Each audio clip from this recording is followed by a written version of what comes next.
Ufunguo wa maisha ni elimu, ndivyo shuleni tulivyoambiwa. Lakini leo hii kipaji kinatueleza tofauti. Leo hii kipaji kinalipa kuliko taaluma zenu za msoto tusoteane. Wale wa degree na bahasha za kaki wamechoka kuzurura, na mwishowe hata yoe lao halisikiki tena.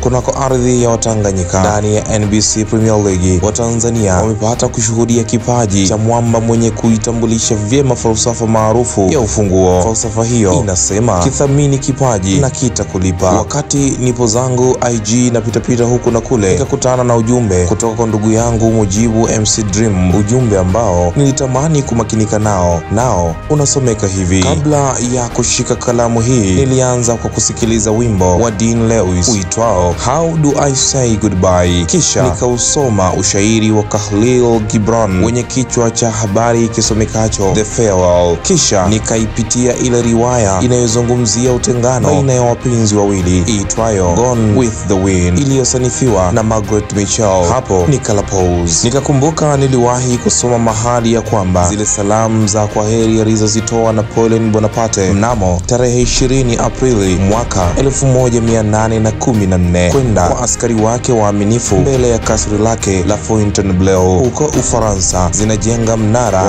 one of the most sorrowful farewells in history. Kisha nikaipata nukuu ya hotuba ya mwisho ya rais wa kwanza wa Marekani George Washington aliyoiandika kwa barua ya wazi kwenda kwa Wamarekani wote mara baada ya kuhitimisha mihula yake miwili ya uongozi, hotuba ambayo ilichapishwa kwenye gazeti la The American Daily Advertiser mnamo Septemba 19 mwaka 1796. Kisha nikapita mitaa ya Twiga na Jangwani, nikasikia sauti zikiimba kwa huzuni, na yeye na yule nitampata wapi wa kucheza naye, Azizi nitampata wapi wa kucheza naye. Ulikuja kama Red Bull ukaipa mabawa Young Africans ili ipepee kimataifa. Ulipokelewa kama waraka wa ukombozi kutoka kwa Mtume Paulo kwenda kwa Wagalatia. Mchezaji kiongozi uwanjani mithili ya Khalid ibn Walidi awapo vitani. Hata pale tulipokata tamaa, ulisimama kutuaminisha kuwa inawezekana. Tutalikumbuka daima lile bao lako la dakika ya 79 ndani ya klabu Africain katika uwanja wa Hamad Agrebi pale Tunisia, huku Gharibu Mzinga akianikiza. Nani aliwakatia tamaa wananchi? Falsafa ya mpira iliyoshushwa miguuni mwako, ulihadhiri pasi na uchoyo. Haukuleta udhia bali uliidara mitima. Tulikuwa radhi tuache mechi zetu geto ili tukutazame ukicheza. Lile swali wanalotuulizaga mimi na mpira bora nani, ulilifanya liwe na majibu mepesi kuyaeleza. Uliyotutendea ni mbegu ya baraka isiyozeeka, maana ulileta faraja kabla chozi halijatutiririka, na sisi ni warithi wa amani tusiyosahau fadhila. In between hello and goodbye we loved,